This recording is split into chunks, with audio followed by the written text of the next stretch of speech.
Just a reminder to keep up to date with all the latest transfer news. Be sure to go over to the website and click on Transfer Talk as we welcome in Jules and Gab to the show. Jules, normally Transfer Talk, discussion about Paul Pogba. Is he going to go to Real Madrid? Is he going back to Juventus? It seems, though, he's about to sign a new deal at Manchester United.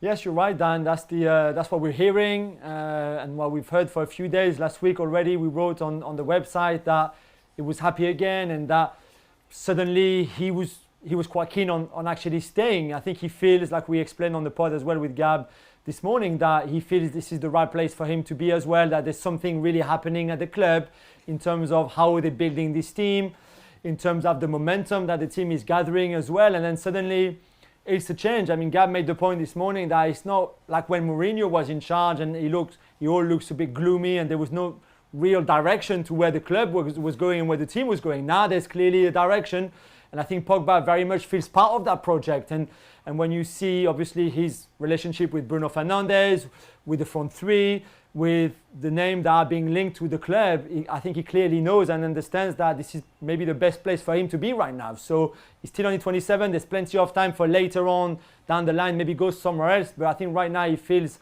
really at home, and I think that's why he's ready to sign a new deal. So Paul Pogba talk might be minimal over the next few weeks. Kai Havertz, however, I imagine won't be, Gab. We've been talking about a lot about where he could go, Bayern Munich or Chelsea. Chelsea leading the race? Well, this came out very suddenly. I think it has to do with perhaps one Antonio Rudiger having a word with Kai Havertz. It certainly leaked out big time in Germany. It was followed up everywhere. I don't know. I slightly, and like I have no inside information on this, but if we're to believe Bayer Leverkusen saying that, you know, they want 100 million or otherwise they're not going to let him go, if we believe that, yeah, they took a financial hit, but equally, you know, they think Havertz could be worth more down the road, which is why they're holding out for a certain price. I don't quite know where Chelsea comes into this, apart from the fact that Antonio Rudiger is a lovely guy. Because the reality is, from a football perspective, Chelsea have already signed, of course, Hakim Ziyech and Timo Werner for next season. You already have Mason Mount and Callum Hudson-Odoi and Christian Pulisic. And if you want to go the false nine route, Tammy Abraham plus Olivier Giroud, who's extended as well. That is a lot of bodies there. And I don't see why it would necessarily be something Chelsea would move for, unless you think that, you know, he's a generational player and you just get him and then worry about where he fits in later. So I don't know. I kind of get the sense that maybe the way this story came out perhaps is a bit of a prompt to other potential suitors. Guys, get your act together. Come in with an offer because otherwise, you know, Chelsea might be in the driver's seat. I think it's more. It feels more along those lines right now.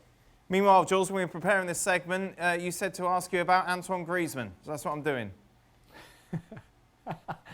No, only because I've got news to give you. There was a meeting on Tuesday with Griezmann, Eric Abidal and the people at Barcelona, and Maud Griezmann, who is his sister and his agent, where I think the Griezmann family was reminded by the club that he was certainly not for sale. They didn't want to sell him or swap him for anyone else or anything else, that he would be at the club next season.